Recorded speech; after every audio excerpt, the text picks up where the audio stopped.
Delimitation bill यानी कि परिसीमन, आसान भाषा में पार्लियामेंट की सीट्स को पॉपुलेशन के हिसाब से दोबारा बांटना। जिस स्टेट में जितने ज्यादा लोग उतनी ज्यादा पार्लियामेंट की सीट है। 1971 के बाद ये पहली बार हो रहा है जब लोकसभा की 543 सीट फिक्स कर दी गई और तब से लेकर आज तक नॉर्थ इंडिया और साउथ इंडिया का पॉपुलेशन में बहुत ज्यादा फर्क आ गया है। बिल में है क्या? परिसीमन बिल 2026 में प्रपोजल है कि पार्लियामेंट की सीट 543 से बढ़ाकर 850 कर दिए जाए, जिसमें 815 सीट स्टेट्स के लिए और 35 यूनियन टेरिटरीज के लिए। तो साउथ इंडिया इतना नाराज क्यों है? साउथ के स्टेट्स का मानना है कि उन्हें उनकी कामयाबी की सजा दी जा रही है। उन्होंने फैमिली प्लानिंग सही से की, एजुकेशन को प्रमोट किया और डेवलपमेंट किया, और अब उन्हें पॉलिटिकल पावर से हाथ धोना पड़ सकता है। अगर पार्लियामेंट की सीट्स को पॉपुलेशन के हिसाब से बांटते हैं तो यूपी की सीटें 80 से बढ़कर 140 तक जा सकती, वहीं बिहार 40 से 73, राजस्थान 25 से 48 और मध्य प्रदेश 29 से 51 तक। तो ये नंबर्स पूरी पॉलिटिकल तस्वीर बदल देगा। तमिलनाडु के सीएम एम.के. स्टालिन ने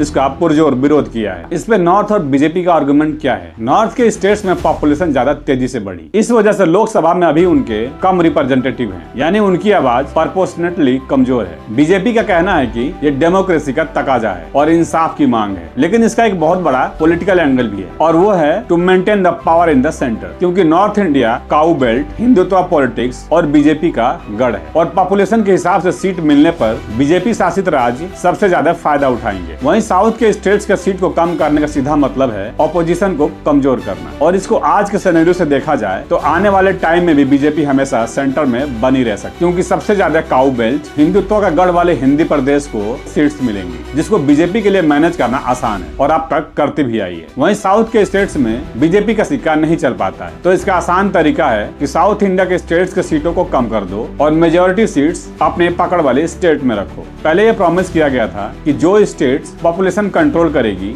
उन्हें सीट्स में नुकसान नहीं होगा, और साउथ के स्टेट्स ने इसे बखूबी निभाया। उन्होंने लिटरेसी बढ़ाई, हेल्थ केयर को सुधारा और वुमेन एम्पावरमेंट को प्रमोट किया, और अब अचानक से रूल बदला जा रहा है, जिसका सीधा मतलब हो सकता है कि बीजेपी का इन स्टेट्स में अपनी पकड़ कमजोर है। ये सिर्फ सीट्स का सवाल नहीं है, ये इंडिया के फेडरलिज्म का सवाल है। साउथ के स्टेट्स जीडीपी में, टैक्स रेवेन्यू में और ह्यूमन डेवलपमेंट में सबसे आगे हैं, लेकिन पार्लियामेंट में उनकी आवाज छोटी होती जा रही है। वहीं गवर्नमेंट ने यकीन दिलाया है कि साउथ के मौजूदा सीट्स नहीं घटाए जाएंगे, लेकिन साउथ के लीडर्स को सुकून नहीं है। उन्हें डर है प्रोपोर्शनल हिस्सेदारी की, और ये भी कि उनके इलाके की आवाज सेंटर में कमजोर हो जाएगी। ये बिल सिर्फ सीट्स गिनने का काम नहीं करता, ये पूछ रहा है कि इंडिया का लोकतंत्र तरक्की और जिम्मेदारी को फेवर करता है या सिर्फ सबसे ज्यादा पॉपुलेशन वाले को नवाजता है, और इस सवाल का जवाब शायद आने वाली पीढ़ी की सियासत तय करेगी।